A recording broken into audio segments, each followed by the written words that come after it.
Today we have a 200-hour full review of Pax Dei. Make sure to watch to the end. Hey, what up, boys? What up? So, the Pax Dei Alpha just ended, and I think it's about time we spoke about it seriously. Okay. Were the basic mechanics good? Does the game have potential? And how long do we gotta wait until their next alpha test? Well, surely the answer to the last question isn't 3 years like Ashes of Creation, so at least there's hope. Yes, we can only hope. We can only hope that it's not going to take forever like certain other MMOs that we're waiting on. Right?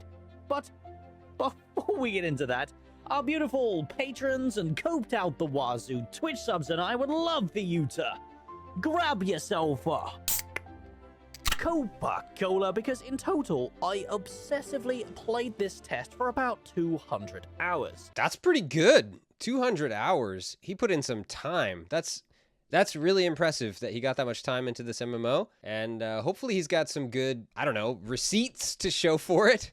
Love this type of game, and seeing it try to be married to the MMO genre gives it a chance to be an incredible game everyone can enjoy. However, there are some glaring issues right now that need to be addressed, and hopefully, by the end of this video, you'll understand most of the teething problems this MMO has and can look forward to some of these changes in the future. Okay, so one of the glaring ones right off the bat that I'm definitely not happy about. Look at these little profile pictures here. I know this is a small detail, but these profile images of the characters look absolutely hideous.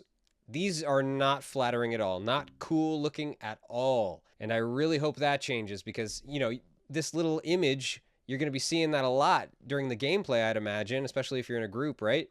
You're seeing all your friends and yourself, and this is just really unappealing, just really does not look good. It's yeah, very not flattering at all. So hopefully that changes with future updates. Hopefully this is not final how the characters will look. Now, with all that bollocks out of the way, let's begin, shall we? Let's begin. So the way Mainframe wanted feedback was broken into very specific topics, or rather, questions. But these questions were far too broad for one as autistic as I. How do you like the vibe of the world?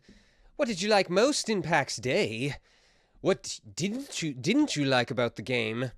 What would you like to add to the game that is not there yet? Yeah, these are pretty general questions. I like the vibe kind of question, honestly. That's very hip for the youngsters.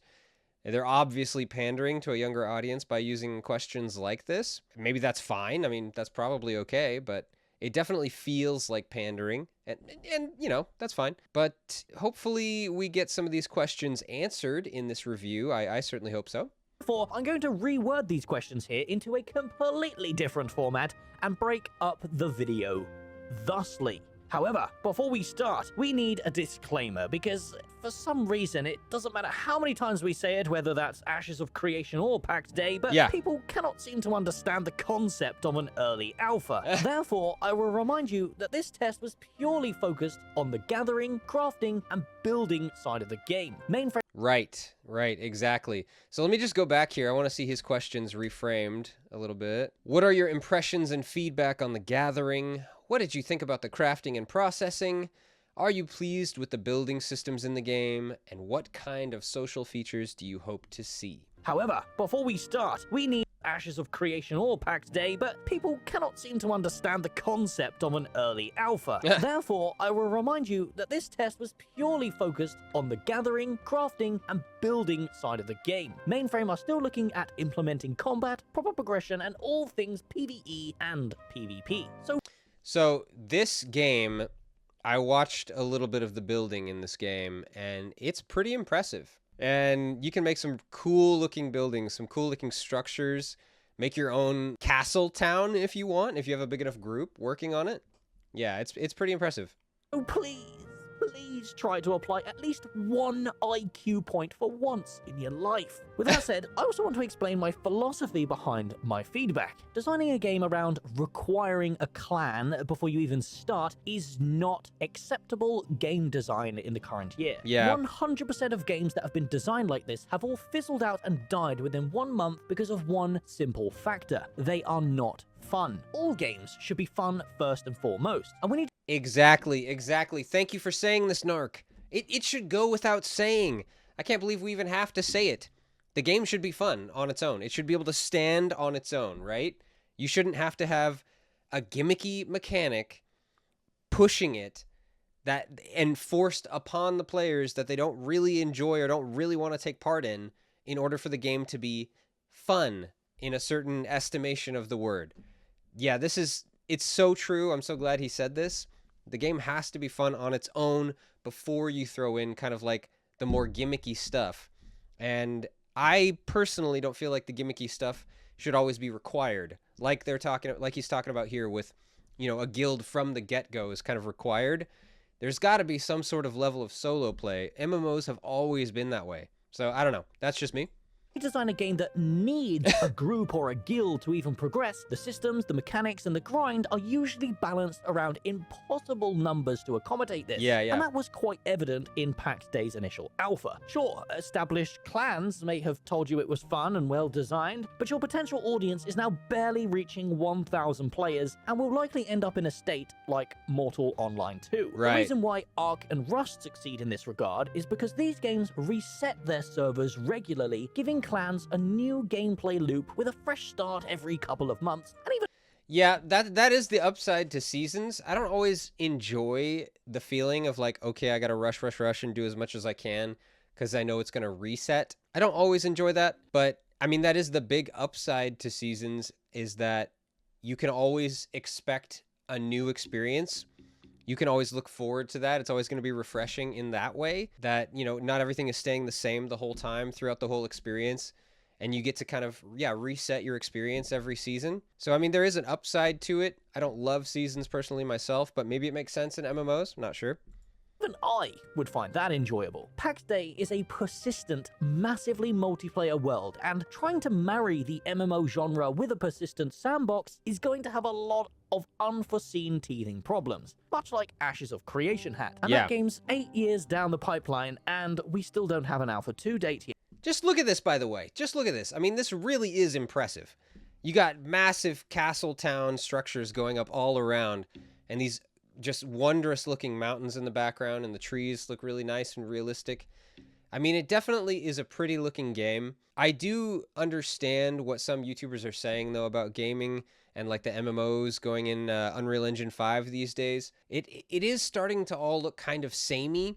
Like, you really do need to find a very specific art style and feel to kind of make your game stand out from others in this day and age with all the Unreal Engine 5 games coming out. Because otherwise you do kind of end up feeling samey. Like, I admit that this looks good, but I also admit that it has kind of the same look as other Unreal Engine 5 games coming out these days.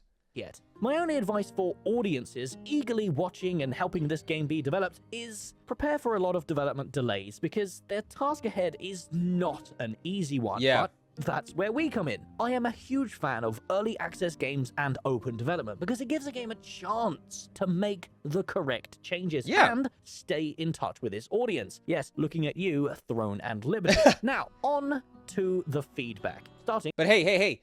To Throne and Liberty's credit, at least they are listening to their community. I love to hear that an MMO developer is actually listening to their community. You know, Ashes of Creation is really the ones pushing the boundary in that regard right now. Greg Street with his new, what is it called? Ghost, that MMO that they're working on.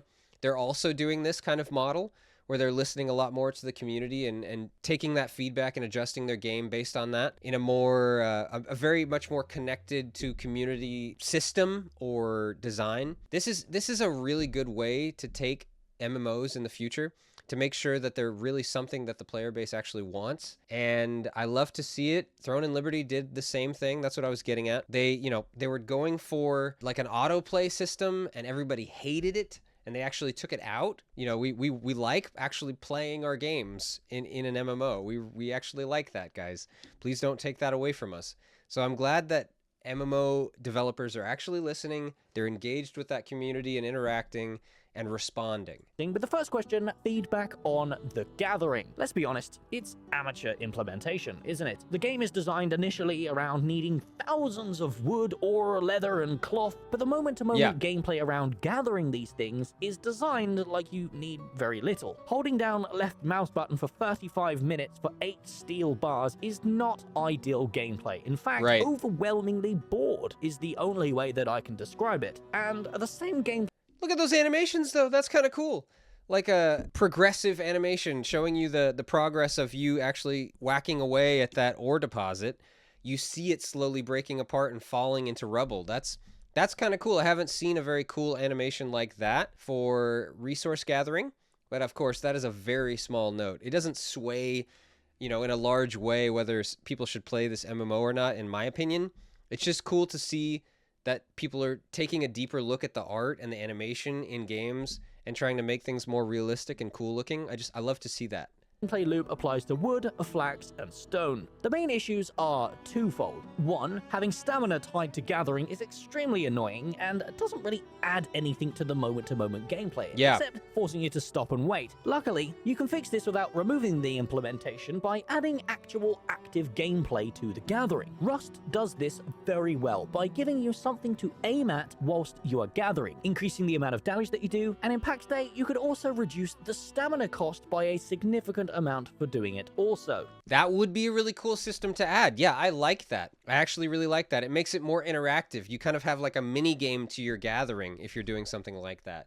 Like having a spot that you target on that makes your hit harder. That makes so much sense.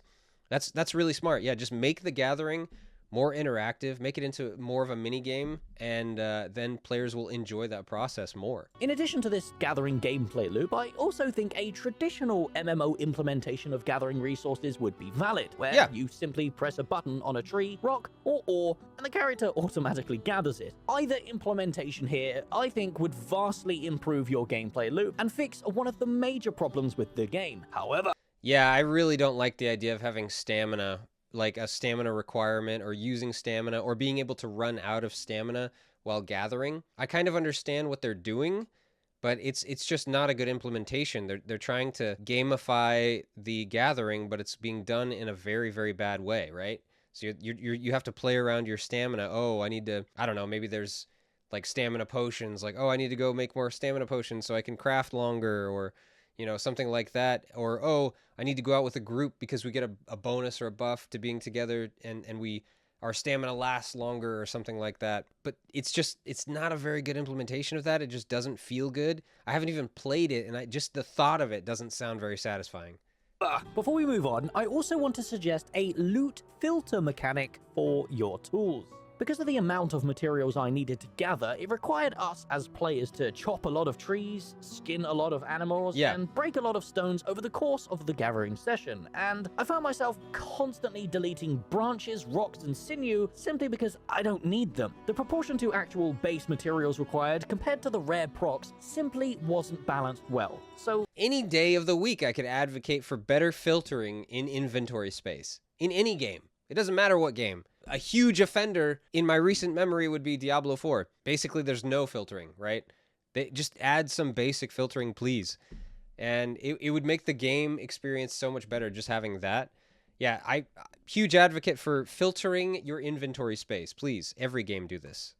A complete rebalance of materials would also be appreciated on top of this loot filter mechanic, which leads us nicely into the next topic: feedback for crafting and processing. There is absolutely no reason for this game to require multiple types of wood tiers when they're all using the same type of wood. Building the base and adding additional pieces became an extremely tedious process as I tried to micromanage the 3 types of wood needed for different types of pieces, and it was just a constant ball ache. I mean, just him describing that made me go, what? Ow, my head hurts. Like, why does it have to be so complicated? Why can't it be simplified? Or, I don't know, make very clear, like, specific uses for different tiers of wood or something. I don't know, it just feels weird the way that this sounds and looks.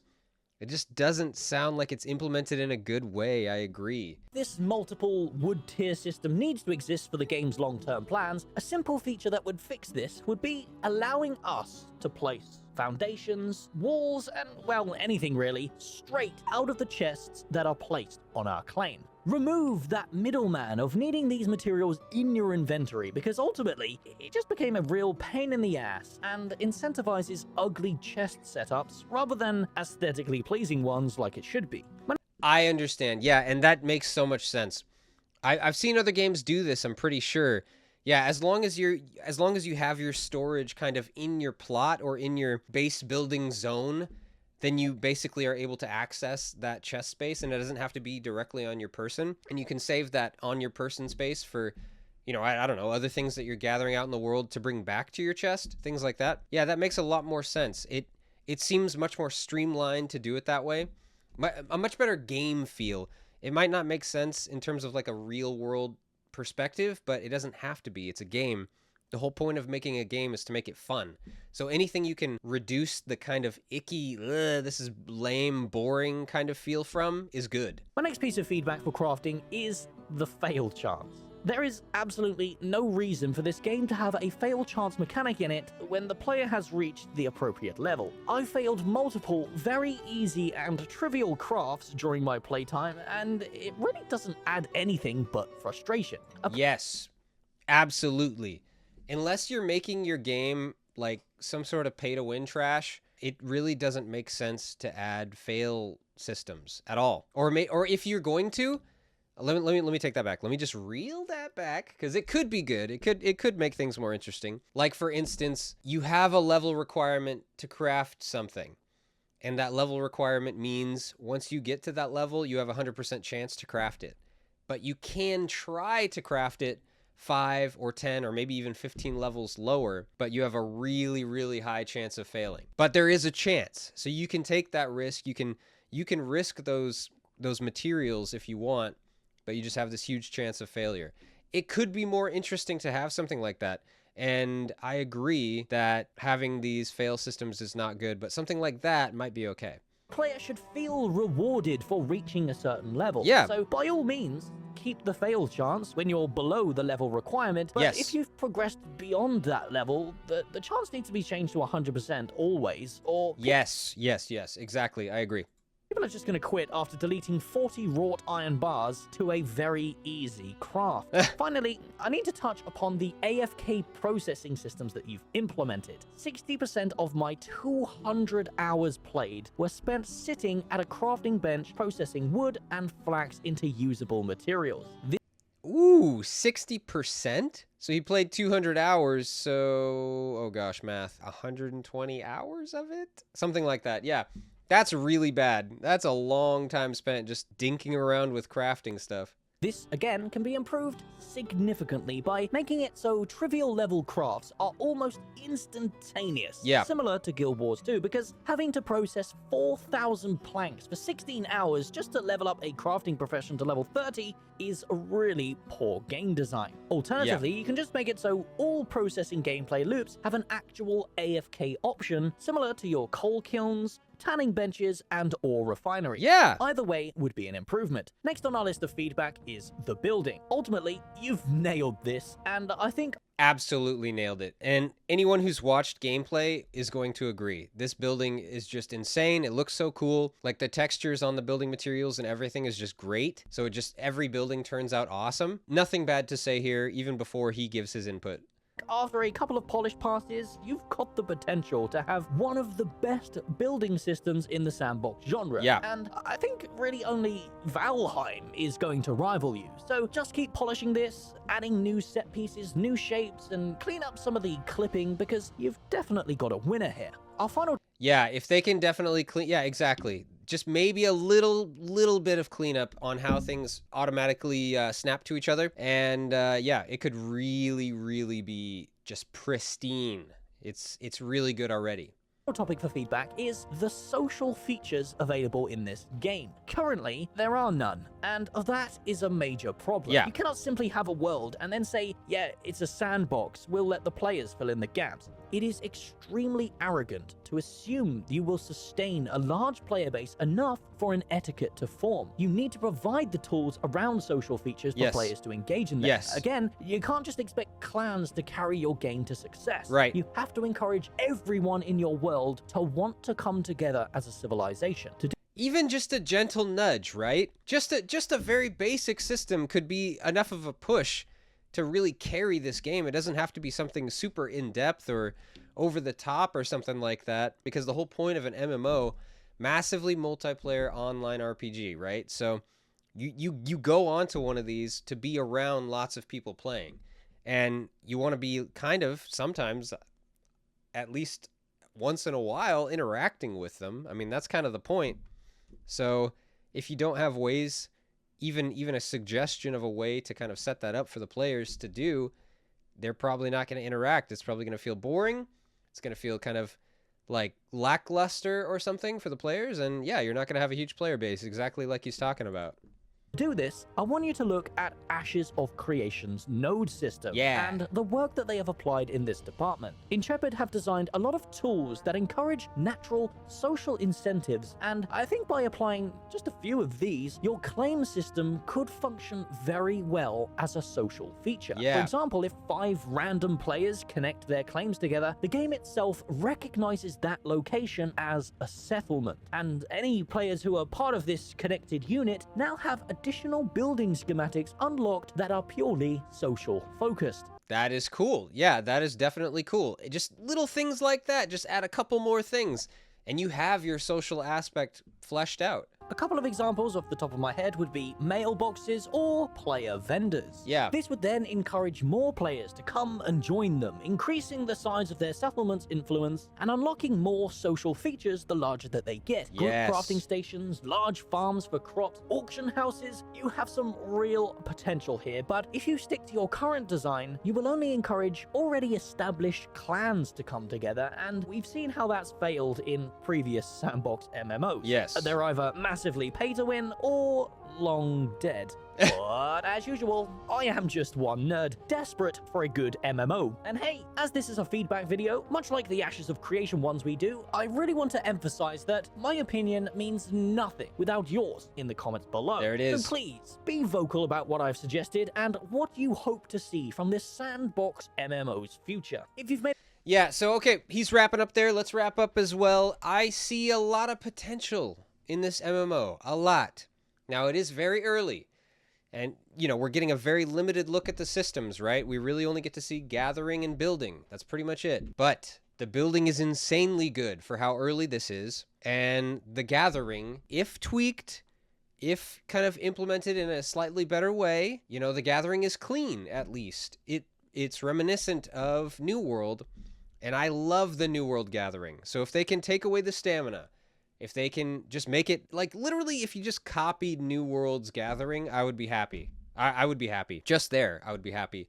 And then if they made improvements on it, even better. And then, you know, obviously awesome combat. Very, very important for an MMO. Hopefully we see some combat more so in the future. Hopefully near future. And if that comes together, oh man. Huge contender right here. Pax Dei could be one of the best MMOs. And hey, if not one of the best, Pax Dei could be the best MMO. We don't know. We'll just have to wait and see, guys. Well, what do you guys think? From the limited bit that we get to see of Pax Dei, does it look exciting or is it kind of a letdown? Let me know in the comments below. Leave a like, a subscribe, and I will see you next time.